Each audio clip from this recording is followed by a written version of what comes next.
The views and opinions expressed in this podcast are simply that, opinions. All are presumed innocent until proven otherwise in a court of law. Sensitive topics are discussed. Discretion is advised. Your Honor, Laken Riley herself has given you all the evidence you need alone to find this man guilty of every single count in this indictment. And as I said in my opening, and what the evidence is shown in this case, is that she did fight. And it is a direct result of that fight that gives you all the physical evidence you need to convict him. And if you only had that physical evidence, you would have enough to convict him. But what you have heard in the last few days in this trial is video evidence laid on top of the physical evidence that corroborates it.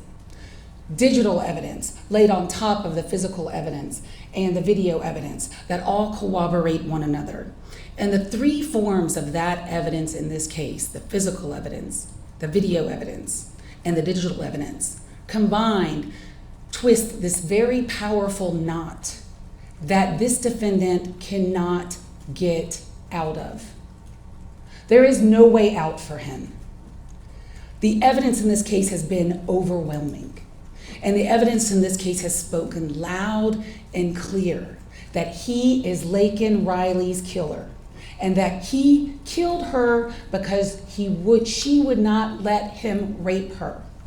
And look no further, you have to look no further to his actions 73 minutes before he encountered her on the trail to know what he was up to that day.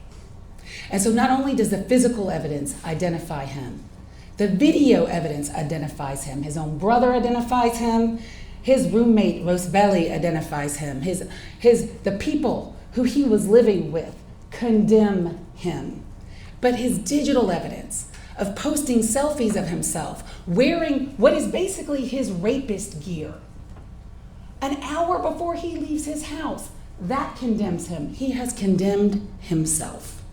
And what I'm going to do in the time that I have before this court is review the evidence that this court has heard and ask that you find him guilty on every single count of this indictment, not because you feel sorry for anyone, but because he earned it, because he deserves it, and because we have proven it beyond a reasonable doubt. Let's start with the physical evidence.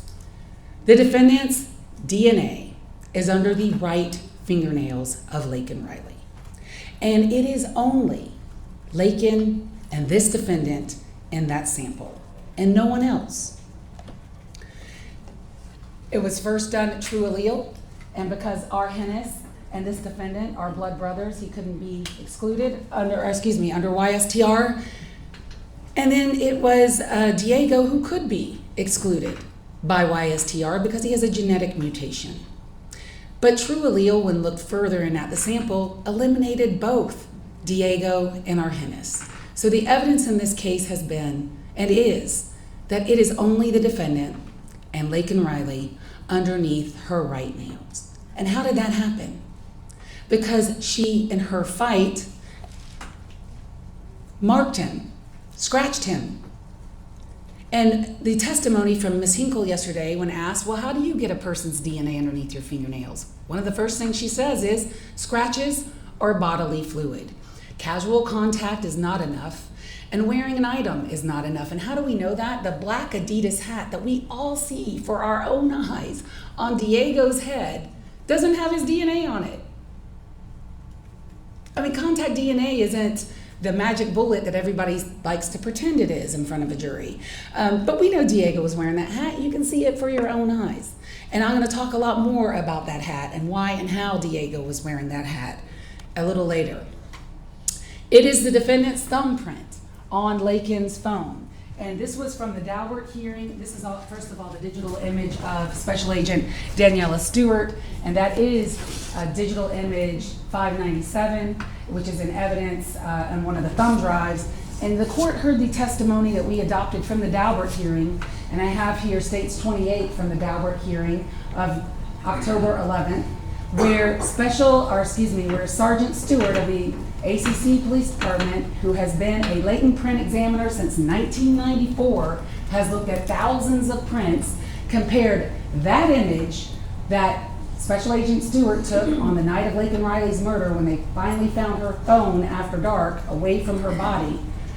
And he compared it to the known fingerprints of Jose Ibarra, and he did it twice. And he found and explained to the court at the Daubert hearing, which we have adopted as part of this transcript, 15 points of comparison and similarities between the latent print left on Laken Riley's phone and Jose Ibarra's fingerprints. So in order to find this defendant not guilty of killing Laken Riley, you would have to disbelieve DNA. You would have to disbelieve fingerprint evidence. And even if you did that, you would still have this. Quite frankly, she got him. She scratched him. And you heard the testimony from Sergeant Epps and from Corporal Sayin. The left wrist was still oozing. Both of them saw that. And when asked, what's with these injuries by Corporal Sayin, and we played that part of the body cam video for the court to see, Corporal Sayin wasn't coming at him hot. It was super calm and casual. They're out there laughing. They're laughing in those videos. Smoking, talking on their phones, talking to one another, all four of those people inside that residence, chillaxing. And Sayin's like, my friend, do me a favor, show me your hands.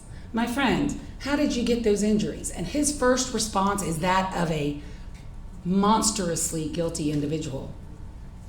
What scratches? Y'all don't see any scratches. We don't see any scratches. So in order to find him not guilty, you would have to disbelieve your own eyes.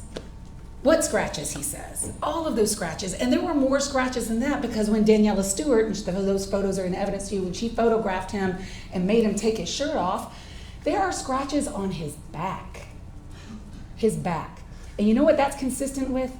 That is consistent with him asphyxiating her, being on top of her, compressing her chest, and smashing her head in with that rock. That's what that's consistent with. How do you get scratches on the back of your neck? How do you get scratches on your back? Laken left those scratches, and the physical evidence says that she left those scratches because that is why his DNA is underneath her right fingernails. She marked him. She marked him for everyone to see.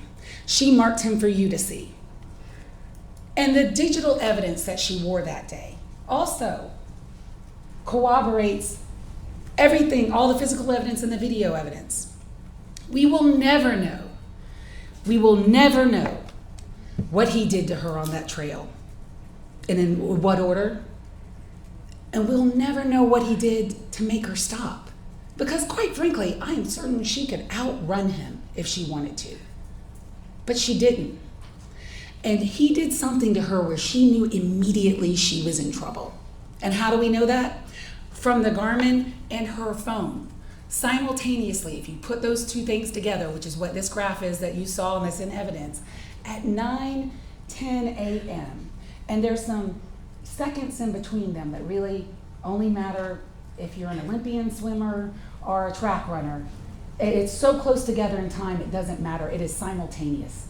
Simultaneously, she enacts or tries to call 911 from her phone using the SOS function of her iPhone. And we know that from her phone. And simultaneously at that same time, she comes to a dead stop. She stops in her tracks. And we know that that is the time she meets him on the trail. And how do we know that? Well, we know that from the FBI. Because there is a chart that I'll show you a little later in my closing argument, where at 9:10 a.m., their digital profiles overlap one another. They have met in that woods. His from his timing advanced data from his phone. And remember, the moment he enters the forest, his Wi-Fi is no longer active. And so there's no Rubin data from about 8:55 to about 9:40 a.m. And that is evidence of his guilt too. The fact that he's in that forest, that means he's in the forest. And we know he's in the forest because he has no Rubin data. And we know he's in the forest because his timing advanced data puts him there. And they meet simultaneously, digitally, on that trail at about 9:10 a.m. And so something happened, and this is her Garmin watch, and we know there was a fight Because the way that it looks, look at this, on the trail, she's still on the trail till about 9:14 a.m. And then her Garmin starts moving off the trail. And he takes her off that trail 65 feet.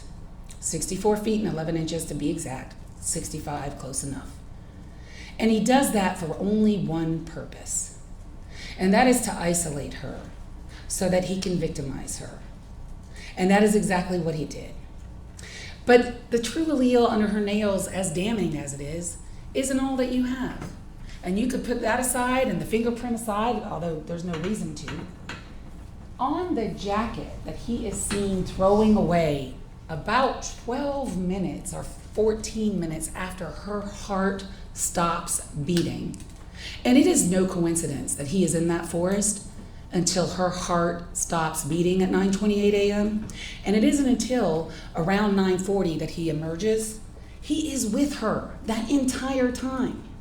But about 14 minutes afterwards, he is seen on video dumping a jacket that you have here in evidence that you've seen a lot, so I'm not going to show it to you again, that has a mixture, and this is traditional DNA. This is not true allele. This is not probabilistic genotyping. This is traditional DNA, and it is a mixture between only two people, Laken Riley and this defendant. And it's no mistake that it is blood, a mixture of their blood on that jacket. And on that jacket also are 29 hairs that are consistent with Laken Riley that all have been not all of them, but several of them have been forcibly removed from her head. And they were wrapped around the button that you see in some of the photographs when Officer Davis testified, the way that he saw it. And it is a rare day that as a prosecutor, we ever get such great evidence of tampering with evidence. But the defendant himself is on video, and here it is.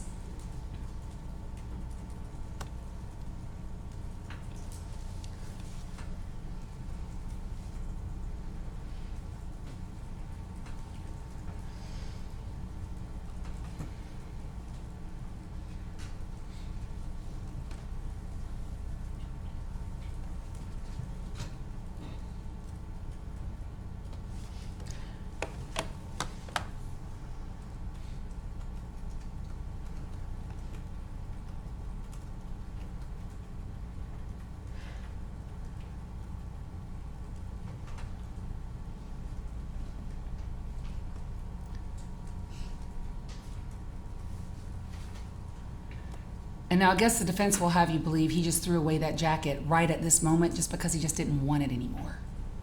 That's not reasonable. He threw away that jacket because he knew exactly what was on it. He knew it was his blood, he knew it was her blood, and he knew he had to get rid of it.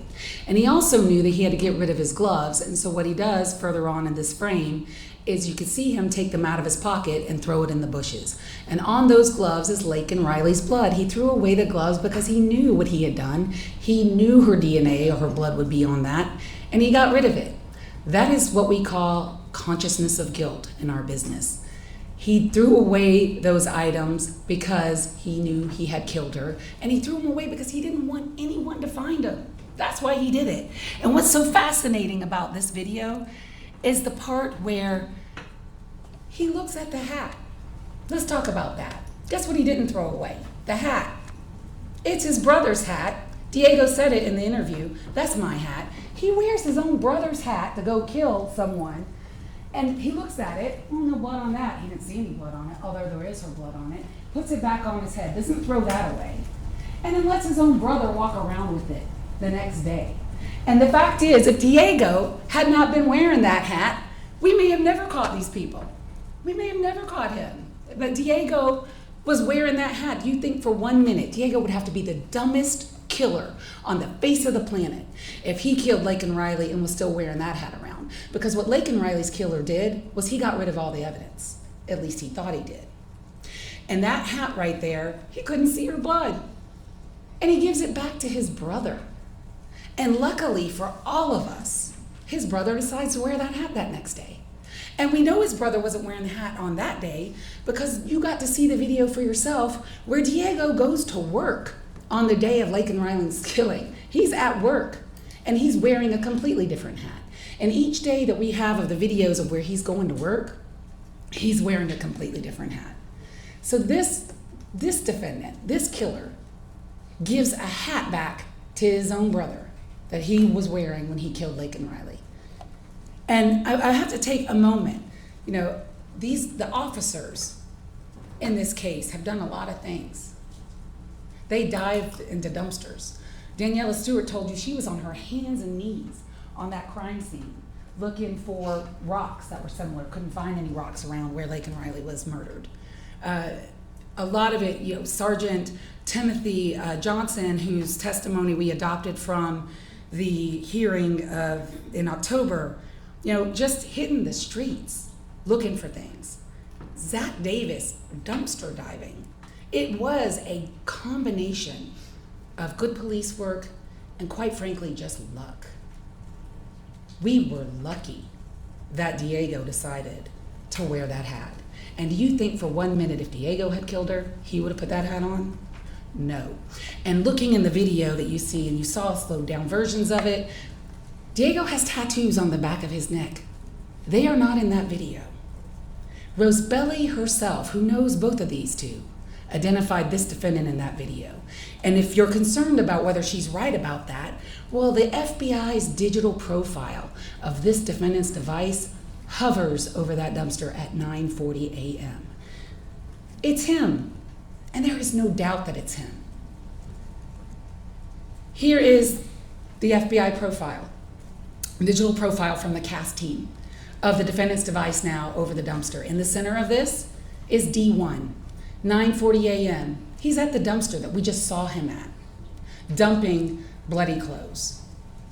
And how do we also know he's back at his apartment at that time? Because Special Agent Hipkiss, who extracted 1B7, said at 9:58 a.m. the device is plugged back in and charging, which means he's back home. But he's not done. And before I go on to the other videos, these are all the selfies of this defendant on his phone 1B7. And I understand, and I suspect maybe the defense will argue, well, Judge, you know, other people used his phone. Yeah, they did in October. And then the other 2 months that they want to talk about are other 2 accounts. Oh yes, Diego has a Google account that has been accessed from 1B7. Both of those accounts that they talked about, one a Facebook, one a Google, I can't remember exactly, but there were 2 of them. Rosebelly had one and Diego had one. One of the accounts was closed in January, and the other one of Rosebelly was closed in February of February 12th of that year. So on the day in question, on February 22nd of 2024, there is zero evidence, no evidence that anyone other than this defendant was using that phone. And any attempt to argue that someone else was is just pure speculation.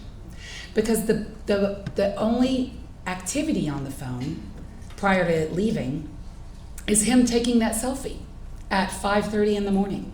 That's it. There's no one texting, no one WhatsApping, no one calling in the time that he's out hunting and killing. Because he's holding the phone and he's a little busy because he's looking for victims. He's looking for females. Nobody else is using that phone. And the FBI said, and the phone tracks his own video. You could put the video of him at the bus stop, which I'll show, and put it with the digital profile of the phone, and they track one another.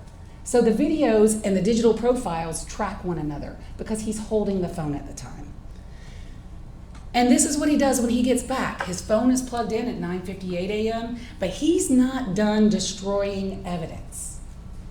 That shirt that he's seen wearing with the black and white pattern in the video, in the dumpster video, a few minutes later when he comes out of his house at 10:21, he's changed. And now he's wearing the clothes that he's actually arrested in. This is him, 10:21 a.m., and he's got a bag in his hand. I really wonder what's in that bag.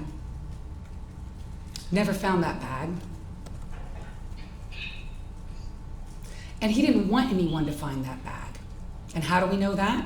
Because he's walking towards a dumpster. And Sergeant Norris said that dumpster in that part of the apartment complex had been picked up about 45 minutes later that day. So they weren't able to get and see what was in that bag. And no one ever found what was in that bag. But you know what was also never found? the striped bag that he's wearing over his, that sling bag that he's wearing in both the dumpster video and in the bus stop video. That bag was never found, ever. And I suspect it's because it was in that bag that we just see. And here he is coming back 3 minutes later, and there is nothing in his hand. He's gotten rid of the rest of the evidence, because that's what guilty people do. So the digital evidence that I have talked about, in summary, from Special Agent Jay Burney of the CAS team, it is his opinion that he left that house at 6:52 a.m. and that he returned around 9:50 a.m. And that there is no Reuben data on that phone from 8:55 to 9:40, which is consistent with him being in the forest.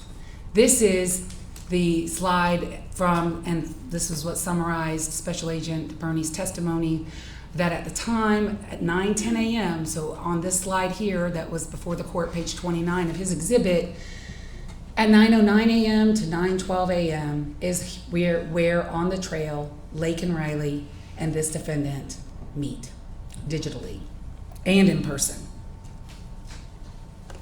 And so that is pretty much the evidence.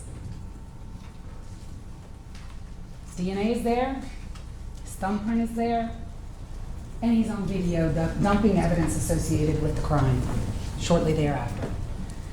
I want to talk to you about the charges in the case, and this is usually when I would go on much longer with a jury, but I don't think there's a need to do that with this court.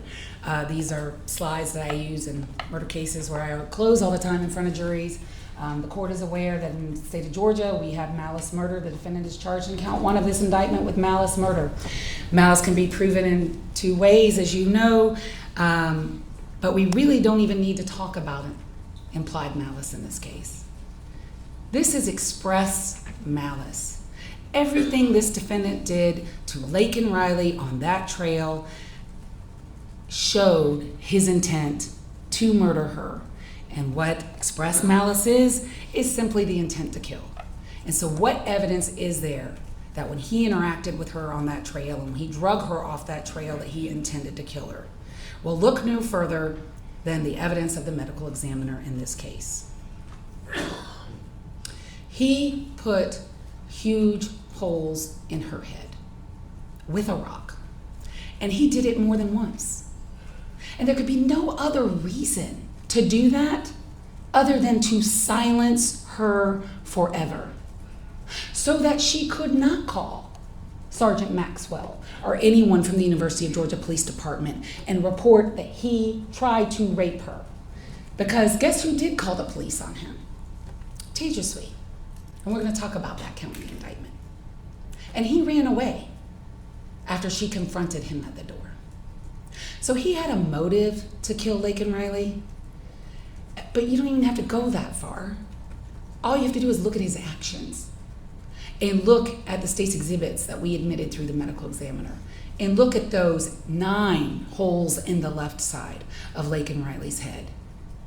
That's intent to kill. And the rock sure is a deadly weapon, especially when used that way. He used a rock like it was a hammer. And that's what he did to her. That's intent to kill. The petechia, also, because these are concurrent causes of death. Asphyxia. He asphyxiated her in some manner. Again, we'll never know everything he did, how he did it. But he asphyxiated her, we know enough. That caused petechia in both of her eyes and even at her lips. That is a tremendous amount of petechia that she has there from a compression or a strangulation injury.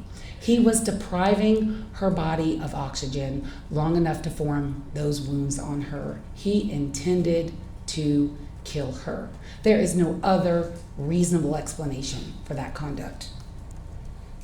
The Court TV podcast will return.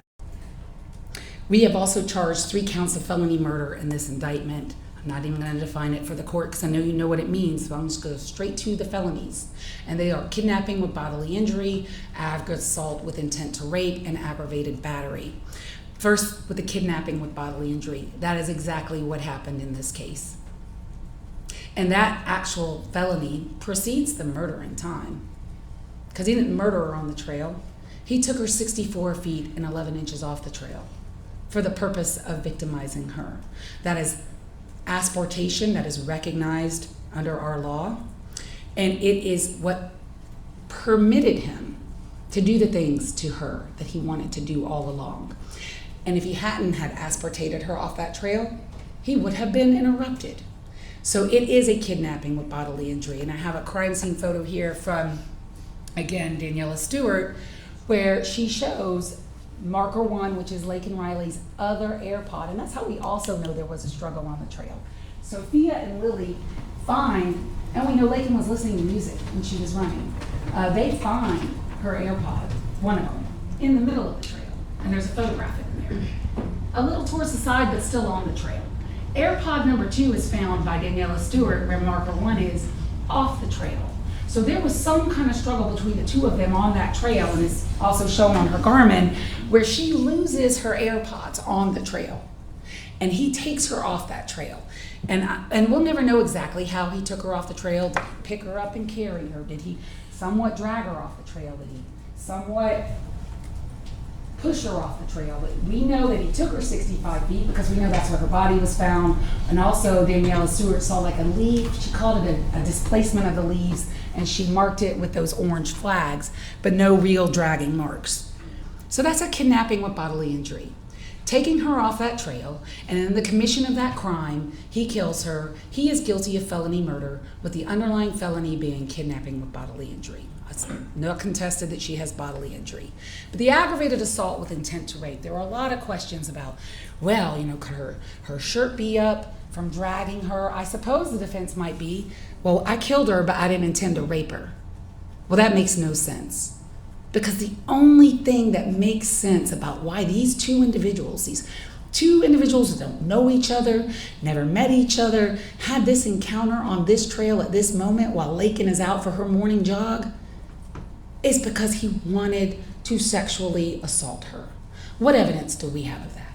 What has been left behind from this struggle that we can discern that? What circumstantial evidence? Well, her clothes are in two different directions. And it is important to talk about her clothes. And we're not talking about her clothes in order to shame her as a female. No. It's evidence on how she wears her clothes. She would wear running tights when she ran because that's what's comfortable. And that's how you run. And she would wear them over her navel because when you're running, you want your clothes to stay put. And she wore a Lululemon jacket, and she wore 3 layers of clothes that day. And it's important to talk about that from an evidentiary perspective because these are tight running clothes that are designed not to move. Not to move. And if they want to say dragging may have caused one of the layer of clothes to come up, all right, I'll give you 1. But I can't give you 3, and I can't give you the clothes going in 2 different directions. Her shirt was up. Her running bra up. Her jacket up, and her breasts were exposed in a way that you saw in Sergeant Maxwell's body cam video, and in a way that Special Agent Beyer testified to the court, and he photographed them. They were twisted all together in a knot almost above, and like almost tying down or pinning down her shoulders. That is not an accident, and that is not from dragging. And if you even want to think that that was from dragging, then how do you explain how her tights are down below her navel, which she never wore them that way? Her underwear is pulled up, and you can see it in the body cam video, and you can see it in the photos from Special Agent Beyer, and her underwear has been torn. He did that to her. He did that to her after he drug her off the trail. And he did that to her because he wanted to try to rape her. And we don't have to prove a completed rape, and thankfully she wasn't raped. But he tried to do it, and he was unable to complete it for some reason that we will never know. Maybe he didn't like the fight. Maybe somebody ran by. Who knows? But he didn't complete it, and we don't have to prove that he completed it. Injury to Laken's pubic bone, State's Exhibit 316, that also corroborates that he attempted to rape her. Why is that injury so low? All these injuries to her stomach, these linear injuries, that means her shirt was up when he's on top of her. Could it have been the bag? Possibly. It's consistent with a metal object. Never found the bag, don't know. But there's no reason for her to be exposed that way unless he was trying to sexually assault her.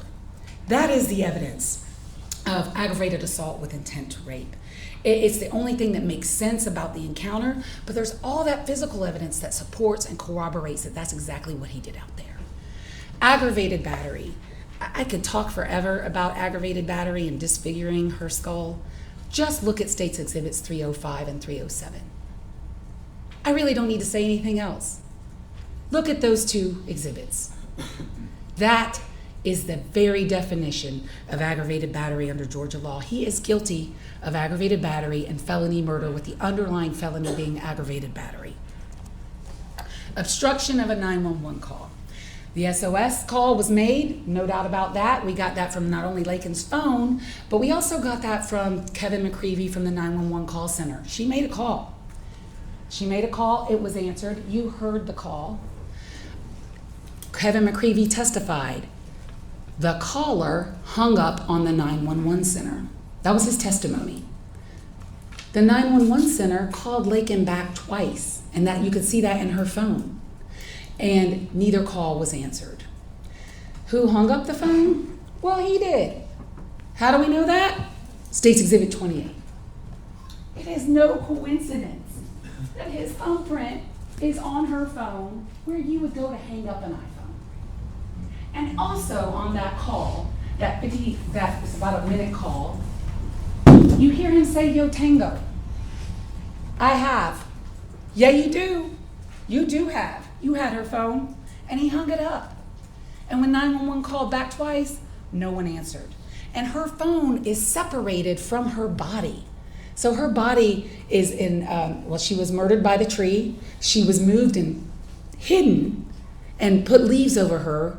And it worked because it took Sergeant Maxwell 20 minutes to find her, and he had her digital profile. And we didn't play the whole thing, but he testified it took him 20 minutes. And because he hid her, because he didn't want anyone to find her. We were lucky there too. But he separated her from her phone. Her phone was so far away from her, it took them hours to find it.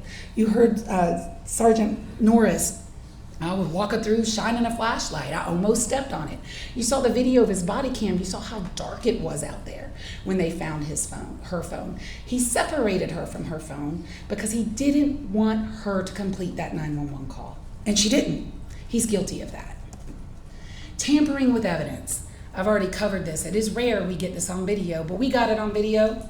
He's throwing away the bloody jacket. He's throwing away the bloody gloves. That's how it is alleged in the indictment. He's guilty of that. And I've already covered this. There he is, no tattoos, been identified, looking at the hat that he decides to keep. Here he is on social media. If you have any doubt that that's him wearing the hoodie and the black Adidas hat, did you a huge favor there as the fact finder. It's 5:37 a.m. on the day of the murder. He's about to go out, and that's how he's dressed. He is alone in all of these times. Trail cam video, Tejaswi and Sally, the other female runner that encountered him at 8:24 a.m., where he is what? In the woods. And how do we know that? Because when Tejaswi calls the police on him at about 8 o'clock in the morning, he vanishes and disappears into the back, and Sergeant Rabu testified in the direction of the IM fields. And he stays there. What's he doing there? What's he doing there? Well, he isn't running. I doubt he's bird watching. He's sitting there waiting for someone to come by, because his first intended target, he wasn't able to get. And I'm going to ask if there are any cameras up. I want to show a portion of something that I don't want the peeping victim to be seen, the Tejaswi. So I will direct media to not publish this as well as. All right. So are we good? We're good. Okay. I'll let you know when it can come back up.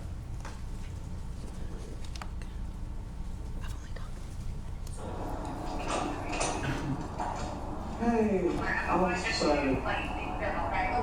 Thank you. Hey, can I come in or you? Alrighty.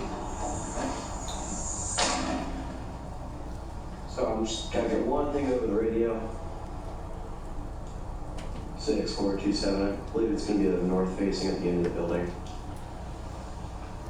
Hey, sir, you okay? I'm okay. Oh, gotcha. I understand it would be a little bit scary. I'm just gonna be asking a couple questions, get some clarifying information, okay? So you were taking a shower, correct? And you heard something going on? Yeah, I heard like something was moving, and I just heard it was someone from upstairs. I usually hear that. And then when I actually came out, I heard it coming from the door. Okay, you heard it coming from this door? Yes. Okay. So I went to see to the people, and then I saw actually someone was like crouched down and then trying to I guess open it. Okay. And then I thought it was just maintenance. I thought of opening, but then I was like, why would they do that right when you first knock? Yeah. So, and then I said, excuse me. And as soon as I said that, they tried to duck down, but I could see them ducking. Mm-hmm. And then they went away. And then after that, I tried to get the phone. Then when I was standing by the door, then I could see them peeping, trying to peep and take a look. They're trying to look into that. So at no point did they ever enter your No, they your didn't. door. Okay, good. In this frame, you can see, as some people would say, clear as a country mile to the back of Building S from Tasia Sweet's apartment. She absolutely saw him looking in her apartment. And when she said he was ducking, you can see that for yourself in the trail cam video. And the peeping Tom, and I'm gonna, okay, y'all can come back up now. Are we good? Okay. Is important as a charge. And you could see how scared she was and frightened in that video. She was unnerved about what happened to her. She's in the shower. And that's when he decides to try to open her door. Again, he had been outside her apartment for an hour. The testimony from Sergeant Rabu, and you saw this video yesterday from GBI Cyber, he first appears on the trail at 6:52 a.m. according to that trail cam video. Guess what that coincides with? His digital profile from the FBI. His phone is moving at the exact same time that you see him on this video for the first time. And what this does is, it is a crime, and he is guilty of that crime, but it shows his state of mind. You watched the video yesterday. He's there for an hour. You see students kind of mulling around, some of them waiting for the bus, a lot of them on their phones. He is not pressed. He doesn't care. He talks to no one. He interacts with no one, and he keeps circling back and forth from Tasia Sweet's door to the back of her apartment, Tasia Sweet's door to the back of her apartment, and he does it 6 times. And he tries to open her door at least twice that we can see. And when she says he is ducking, there's her window. You've seen that image as well. Here is the part of the video at 7:54 a.m. You see him ducking. She is absolutely correct. And what's he wearing? He's wearing the hoodie, a black hat, black gloves, and carrying a cup. His digital profile puts him right over her apartment at these pertinent times. His Reuben data is collecting at this point because he's not in the forest. And so it's him because of that as well. His digital profile puts him there. He's wearing the same clothes. But if you have any residual doubt that that's him in the video, boom. His DNA is on the cup. The white cup that you can see him carrying in that video was found smack in between Tasia Sweet's apartment and Laken Riley's body, and it is his DNA on that straw. And yes, it's a mixture. It's not Diego's, it's not Argenis's, it's not anyone related to him. It's him and some other male, and there's alcohol in that cup. He's drinking alcohol at 7 o'clock in the morning while he's out prowling and hunting females. It's him, no doubt, but it's him. And I want to talk about the gloves, because the gloves that he chose to wear that day, you heard from Alexander Coven of the crime lab. Luckily again for us, They were cheap. They're not latex. They're some kind of polyethylene, like plastic gloves that tear easily, is what he said. That was his scientific testimony. And those gloves were torn. And you saw photographs of them where Katrina photographed them at the crime lab. And because those gloves were torn, he was able, and maybe they were not torn when he was holding the cup, maybe they got torn when he's holding these rocks and murdering Laken Riley when she is fighting him. But at some point they were torn, and we know that because after they're recovered in the bushes, they go to the crime lab and they are photographed and they are examined. And the first person who sees them at the crime lab is Valencia Johnson, and she says they were damaged. The second person who sees them is Katrina, and she photographs them. And you have the photographs and evidence to use. You can see for yourself that they were damaged. So what in the world is he doing outside a co-ed's apartment, wearing plastic kitchen gloves, a hoodie, covering up his face, and skulking around? He is trying to get her. And when he couldn't get her, he ran away into the forest, and he stayed there until he encountered Laken Riley about 73 minutes later. And then he did all of the things that we've already covered in the indictment. And I want to talk to you a little bit about circumstantial evidence, but not in a way that I would talk to a jury about it.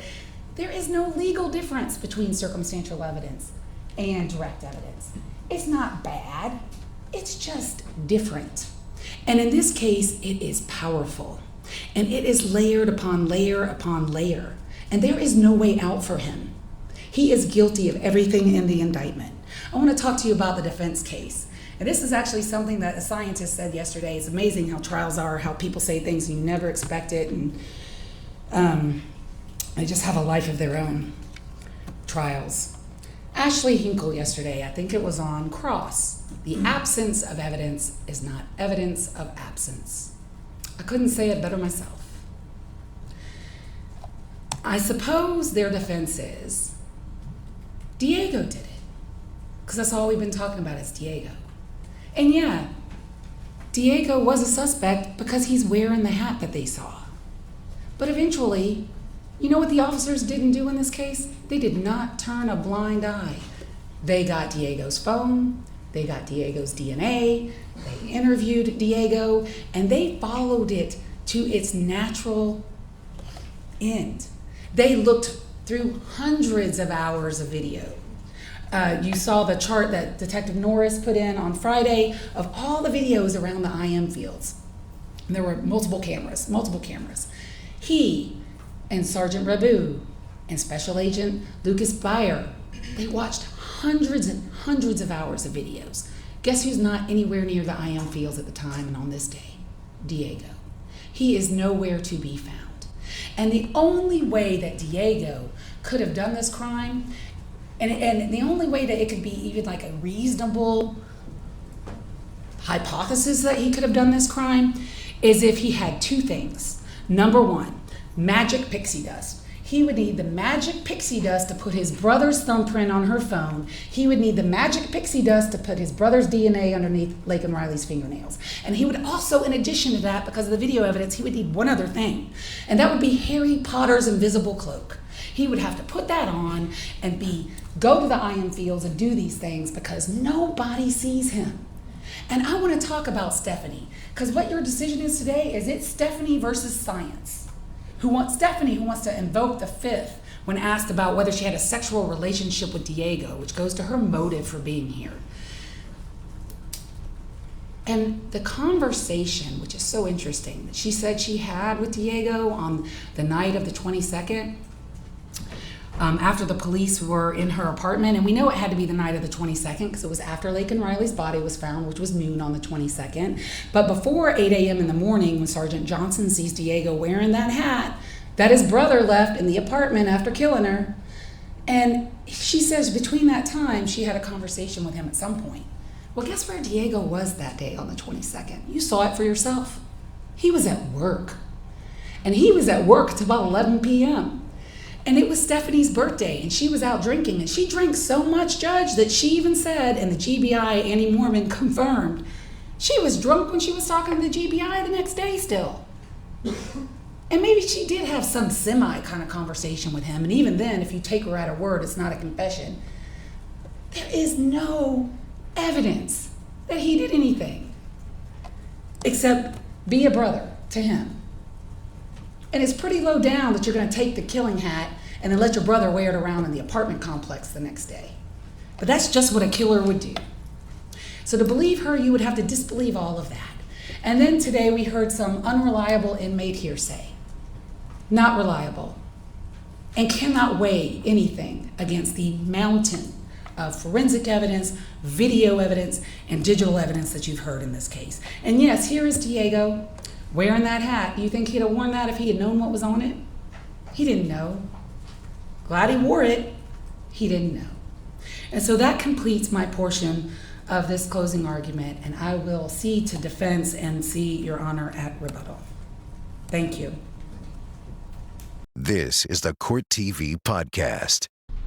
Your Honor, Ms. Ross, evidence that is subject to more than one interpretation is not proof beyond a reasonable doubt. As Mr. Kirby said in his opening, the evidence in this case is graphic and disturbing, and it is deeply sad. And I don't envy your position, Your Honor. The rest of the people in this courtroom get to be human. We can feel shock and outrage. But Your Honor is the court. You are the embodiment of law. And as the court and the fact finder, the law requires that you not allow your verdict to be swayed by sympathy for anyone. It must be based on the evidence. Mr. Ibarra, acting on our advice, elected to have a bench trial, trusting that Your Honor could, and believing that Your Honor would, set aside the emotions in this case and simply consider the evidence.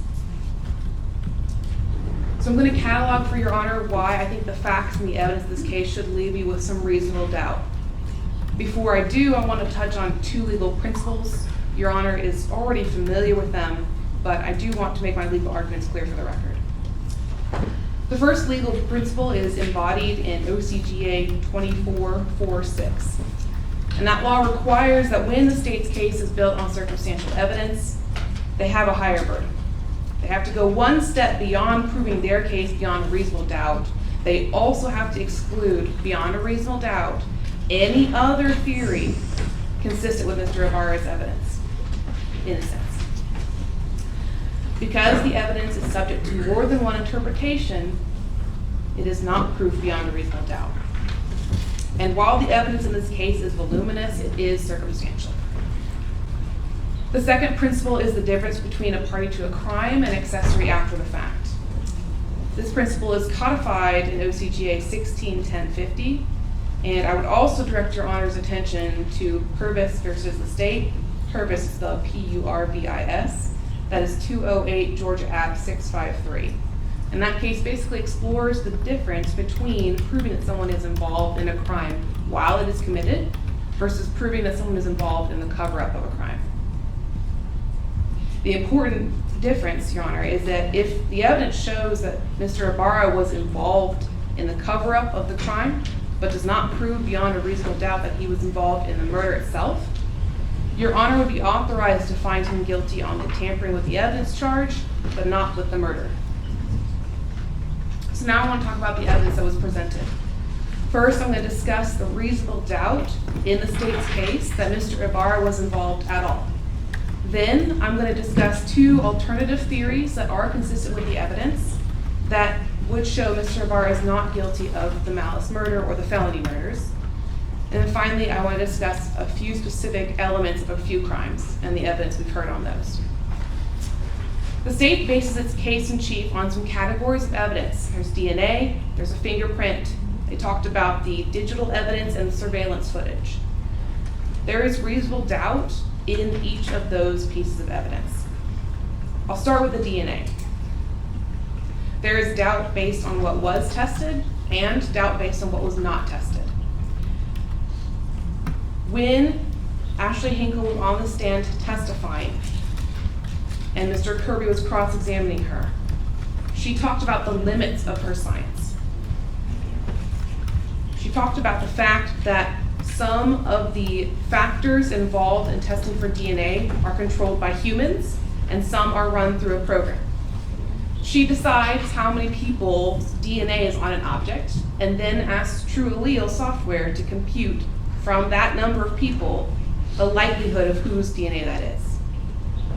Her decision impacts how the test is run. She told you that there is an element of randomness in true allele, and that if they run the same test multiple times, different probabilities will come out. And that's what happened in this case. Your Honor should be skeptical of the DNA evidence also because of something that Ms. Ross talked about. A hat that we know for certain was on Diego, a hat that we know for certain was his hat that he claimed. Nothing on that hat tested positive for his DNA, which goes to show that even if someone is wearing clothes, touching clothes, owning clothes, DNA is not always going to show up when the lab tests it. People in court wore gloves when they handled this evidence because they were afraid of cross-contamination. They were afraid that their touch would impact the reliability of future DNA tests. When you look at the apartment from which these clothes were taken, that is a lab tech's nightmare. There are clothes everywhere piled together. It's 5 people living in one room. And the state's theory is that they shared clothes. Of course their DNA is going to be on each other's clothes. It's more than possible that one brother's DNA would get on another brother's clothes. In fact, it's probable. And who would have had the most cross-contamination? Diego and Jose, because they shared a bed and they shared clothes. When it comes to true allele, I do believe our argument is hampered by not having an expert, but there are clearly flaws with that testing system. One of the tests that they ran for the evidence in this case came back to a retired GBA agent who was not involved with the testing of the case and was not in any way could have had their DNA on that object. There's also doubt based on what was not tested for DNA. There was a bloody thumbprint on Laken Riley's phone that they believe was placed there by the killer. And they chose, rather than swabbing that for DNA, they chose the less reliable scientific method of fingerprint evidence. There were no swabs tested of the phone, even though Saunders testified that they did take swabs. There were no swabs tested from Laken's neck and torso. But perhaps the most important is that they swabbed Jose Ibarra's hands and his fingernails. And their theory is that his gloves ripped enough for him to leave a fingerprint on a phone. That rip would have allowed him also to have contact with Laken Riley's body. And then, if they had tested the swabs on his fingerprints, we could have seen if Laken Riley's DNA showed up on his hands. But they did not. They don't get to cite a name of a guy we don't know, James Sebastian, and call it a day. They should have provided some reason why they didn't test these swabs, and they gave Your Honor none. They also didn't test any of the gloves found in Diego's bag. They had a visual examination, but we know from the state's own evidence that that's not enough. Katrina Ostapovich testified that she has to use a special light to see blood on objects. She called that light an ALS and compared it to a black light, because blood is not always visible to the naked human eye. So Saunders' visual examination of the gloves in Diego's bags should not persuade Your Honor, beyond a reasonable doubt, that they did not have blood on them. The fingerprint evidence in this case is also questionable. At the Daubert hearing, Tim Stewart testified about the APHIS database, and that is a federal database that stores any fingerprints deemed valid enough for comparison taken by federal agents. There are hundreds of thousands of people in that database. And Tim Stewart, before he did his own comparison, ran the latent fingerprint from the phone through that database. And there was no match to Jose Ibarra.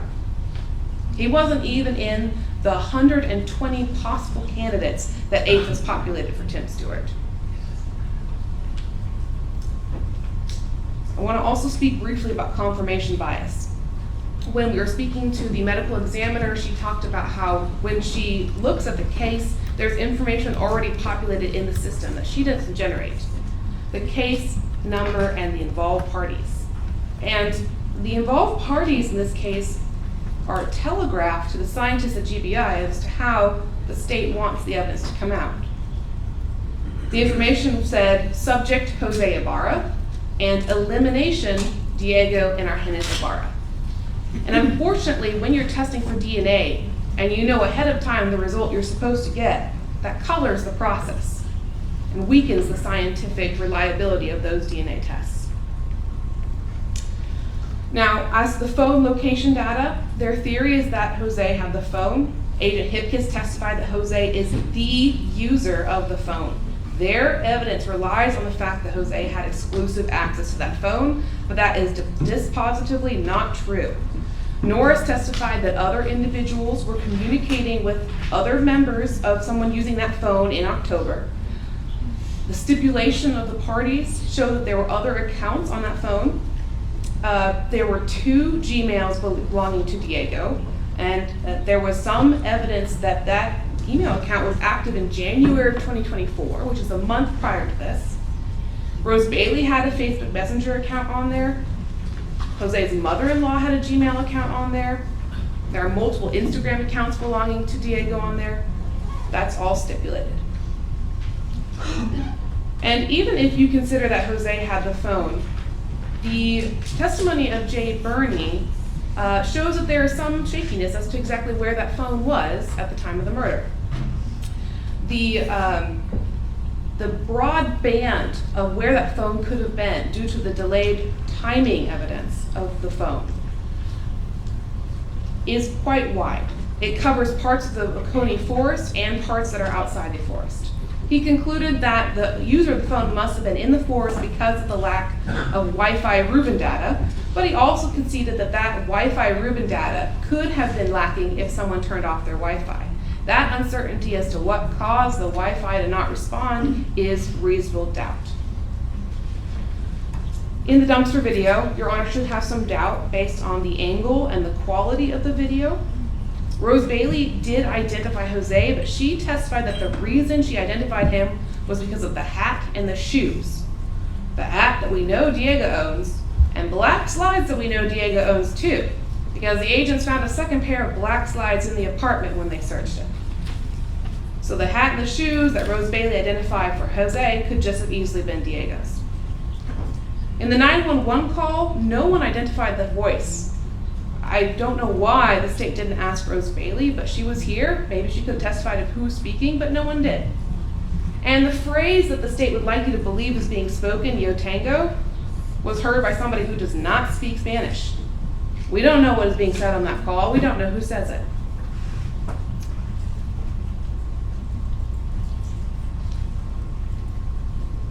There is an alternative theory in this case that makes sense of some of the discrepancies in the state's case. Jose was short, he was chubby. He was, according to the state, wearing slides the morning of February 22nd. I agree with the state that Laken Riley was physically fit, she was fast, she could have outrun him. But there's another suspect in this case who was taller, who was more physically fit, who was wearing sneakers on the day of the murder, and that is Diego Ibarra. We know from the dumpster video that the person throwing away the jacket is tall, because Officer Zach Davis testified the slot into which the jacket was thrown was about 6 feet high. The person in the video didn't have any trouble. It was parallel to their head or just above it reaching that slot. That suggests someone that's taller than Jose Ibarra. We also know from Joseph Clemente that there was a second person out wearing dark clothing, not a runner, on the day of the murder. He testified that between 9:46 and 9:48, he saw somebody who was skinny, wearing dark clothing, wandering around the intramural fields, and was about 6'9" or taller. That description matches Diego to a T. And we know it can't be the same person in the dumpster video because it happens at the same time. The dumpster video is at 9:44. Clemente is pretty certain about his timeline because he's tracking his position using a running app on his phone. Other evidence that suggests Diego is the one who killed Laken Riley is, of course, that the fact he was wearing a hat with Laken Riley's blood on February 23rd. According to the state, you can see blood on black clothes, so Diego, when he's choosing hats that morning, should have been able to see that the hat was bloody. But more importantly, Officer Epps testified that he observed dirt on the brim of the hat. Tim Johnson testified that he observed dirt on the brim of the hat. There is no way Diego put on that hat without noticing something was strange about it. And the reason he put it on, without questioning why it's got dirt and blood all over it, is because he already knew that it was there. The state would like to say that Diego would have to be the dumbest killer in the world to put it on, but unfortunately for the state, that's exactly what the person in the dumpster video does. After he examines the hat, he puts it back on. So if their theory is that's Jose, or that's Diego, either way, the killer put the hat back on his head after having been committed in a murder. So that argument does not hold water.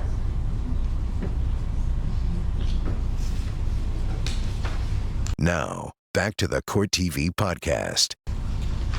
We know that Diego had 2 cloth gloves in his bags. Both of them were mismatched, meaning that, assuming that they each had a pair, there was a pair of gloves Diego owned that was never found. But while we're talking about gloves, I want to talk about the black gloves that were found in the apartment. We know that they were disposable kitchen gloves, and unfortunately we don't know where they came from because the officers didn't track the investigation that far back. However, Rose Bailey said that they did not come from Utaje, the sushi place where Jose and she worked. They did not come from the place that Jose Ibarra had access to. What we cannot rule out is the Bolton Dining Commons, the UGA dining facility where Diego worked. Why is that important? Because bringing the gloves home shows a step of premeditation. Who had access to do that? Diego. Why would he do that? Because he was planning to use the black gloves at some point. And speaking of gloves, why are there 3 of them found in the bushes? Jose has 2 hands, like everybody else, but there are 3 gloves, and they test all 3 and found presumptive blood on all 3 of them. What that suggests is that there were multiple pairs of hands wearing those gloves. Now, they did enter video evidence of Diego clocking in at work, but that video is not an alibi for Diego because his commute to work was only 10 minutes, and his clock-in time on February 22nd is 3:57, which is 6 hours after the murder. If anything, Diego's work schedule makes him more suspicious because the bus stop that he regularly takes to work is the one featured in the surveillance video near Saraswati's apartment. It is the same bus stop that the officer said they reviewed and never saw Diego. And we know that they should have seen Diego because he took that bus stop to get to work that day, which means the detectives never saw him because they missed him at least once, possibly more than once. We know that Diego's phone had no service, no location capabilities, and the agents testified that Jose's phone was a go-kart to Jose's race car. If Diego needed to use a phone with service, a phone that's already logged into his Facebook, Instagram, and Gmail, he would have taken Jose's. The state argued that Diego didn't act suspicious. Neither did Jose. Both of them complied with police commands. Both of them answered questions and were talking, laughing outside the apartment. Officer Cyan testified that the vibe amongst all the roommates was relaxed. They were smoking cigarettes. You can't assume anything good from Diego's behavior on February 23rd that you can't also attribute to Jose. But it goes beyond the possibility that Diego was involved. Diego himself, multiple times, confirms it. First, by threatening Stephanie Slayton. Now, Ms. Slayton has no incentive to lie, and the state did a lot of work trying to make her look uncredible. And I like that the state is not about shaming females until they're testifying in a way that complicates their evidence. Because they tried to use her sexual relation with Diego to implicate her involvement. They've tried to shame her for celebrating her birthday. But the truth of the matter is she was scared and she came forward to the police anyway. She talked to them multiple times. She offered to let them download her phone, even though she was fearful of retaliation. Those are not the actions of someone who is making something up. In the context of that conversation that Slayton was talking about, she tells Diego, I know you're in that area a lot. You must have seen something. You should tell the police. And that's when he said, if you tell them that, like I was in the area and I might know something, I will tell them that you did it and then I will kill you too. Why is the two important? Because it's implying that he has already killed before. But Slayton is not the only one who has heard statements from Diego that implicate his involvement. Your Honor is aware that there are inmates who have heard Diego say that he was wearing the blue jacket on the day of the murder, that Jose threw it away in the dumpster, presumably for him. He told them that Jose didn't do it, and the police weren't looking carefully enough at the evidence. He put himself on the scene and told those inmates that he saw Laken Riley's body. Your Honor is obviously going to be thinking, well, how did Diego then not show up in the DNA evidence? He might have. We know that there were multiple male profiles on the straw. They said it couldn't be a blood relative because of a YSTR straw, but we know that Diego was not a YSTR comparison from the fingernails. So that could have been Diego on there.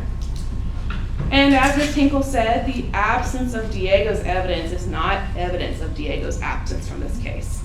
Some of the minor profiles on the gloves and the hat were not identified. And the true allele ratios that the state relies on said that the DNA was more likely to be Diego's than Arhannes'. Another theory of the case that is not excluded by the state's evidence is that Jose was an accomplice after the fact of the murder. Maybe it was him throwing away the jacket, as Diego said. Maybe he was covering up for his brother. Maybe one of the two men in the area went to the dumpster and one went to the retainment pond at 9:46, which is where Joseph Clemente saw somebody standing. Maybe one of them dumped clothes in a dumpster behind the apartments, and maybe one dumped clothes in the woods, where Officer Krischer found clothes exactly in that area that were not tested because they didn't fit the simplistic narrative of the state. Maybe there were two men involved in covering up Laken Riley's body, which is why there were 3 gloves recovered in the bushes.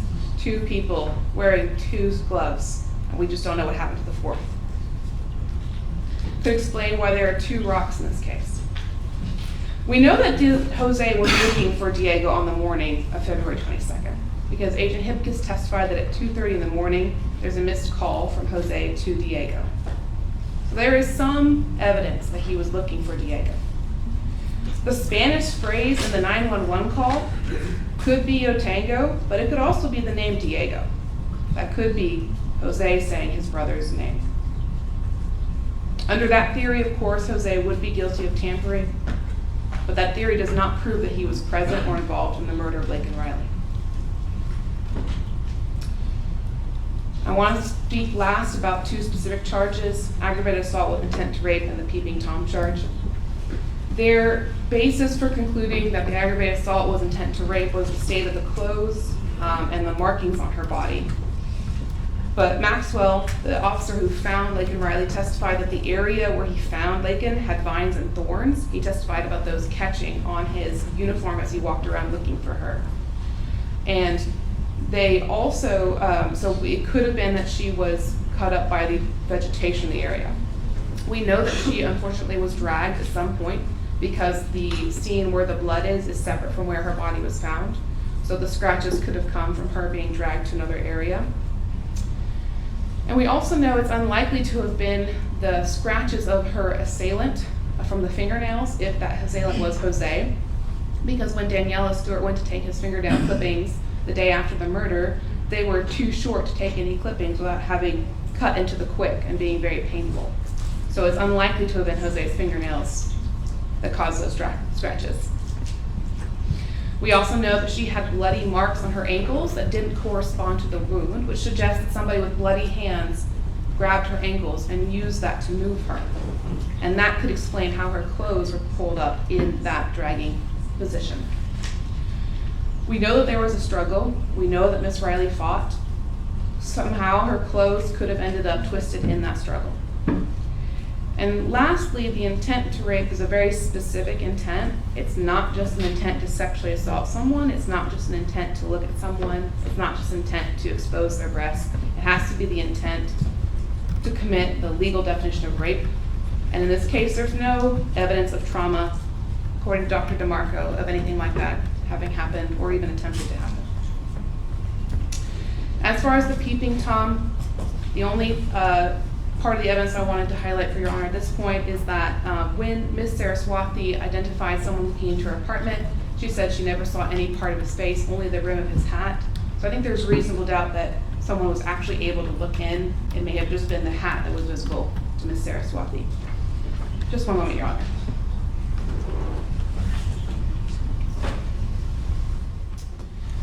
Evidence that is subject to more than one interpretation is not proof beyond reasonable doubt.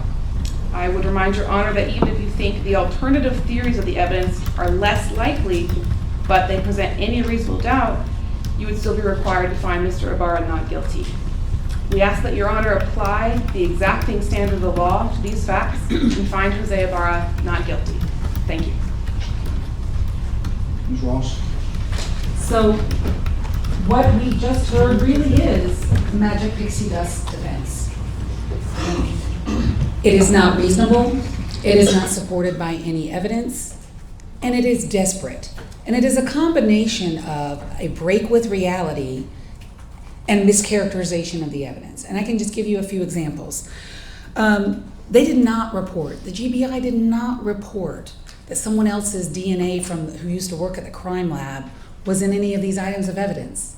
That was not the testimony at all. The testimony is that they have a validation for true allele, and if any amount was a 4% contributor or falls below their threshold, those are not reliable results, which is how they compensate for the known error rate of true allele. The GBI will not report results below the known error rate of true allele. Every single result in this case that is before Your Honor is reliable, reproducible, and validated.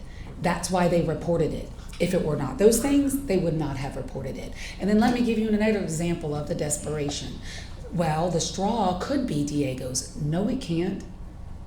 It wasn't a YSTR result with the straw. It was a true allele result. And it was this defendant's DNA on the straw with a mixture of someone who the expert testified is not a male relative. He could not be on that straw. So what we have heard is truly a mix between mischaracterization of the evidence and the magic pixie dust defense. There is no reasonable explanation for all of this evidence other than he is guilty of every single count in this indictment. And the you should acquit him because Tejasvi only saw the rim of the hat. That completely ignores that there is a head on the hat. That is desperate. And she said herself, he peeped. I see him peeping in my window in the body cam video. He is guilty of that, which shows his state of mind.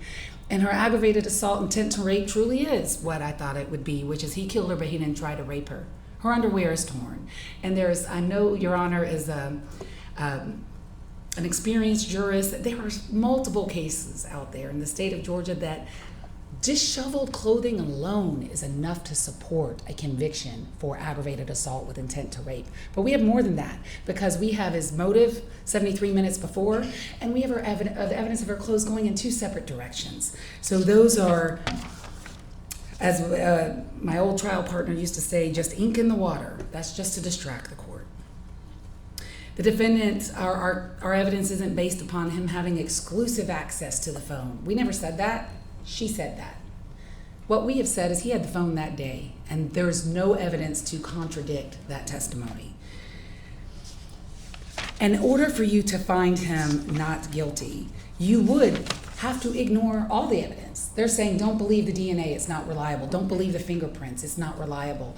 And by the way, Tim Stewart covered in the true allele, in the Daubert fingerprint hearing, that it is not unusual to not get an APHIS hit, but still do a hand-to-hand comparison and have a match. And his results, if you're at least a bit skeptical about them, and you shouldn't be based on his experience and his training and the methodology and the board that he created and how he explained how he got there, were blind peer-reviewed by another completely different examiner who came to the same conclusion. This is reliable evidence. It's reliable forensic evidence. And then they're like, oh, well, don't believe the digital evidence because you can't believe that either. There's no reason for you not to believe all the evidence in this case that's been put before you.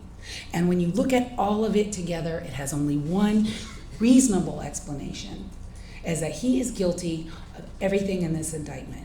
And for the past week, Miss Jackson and I have been fighting for Laken Riley every day. in this courtroom. We're done. Our work is done. And we turn this case over to you to make a decision on all of this evidence in this case. And we are asking you in your decision to render a verdict that speaks the truth about what happened that day, on the 22nd day of February, 2024, when this man took the life of an innocent woman, just going about her business, living her best life for no reason. It's senseless, and only you can end it. We're asking you to find him guilty of every single count in this indictment, to bring justice to Laken, her family, her friends, Tejaswi, and your entire community here in Athens. Thank you, Your Honor. This podcast is a production of Court TV. Go to courttv.com for more content, trials on demand, and to find out how to watch Court TV in your area.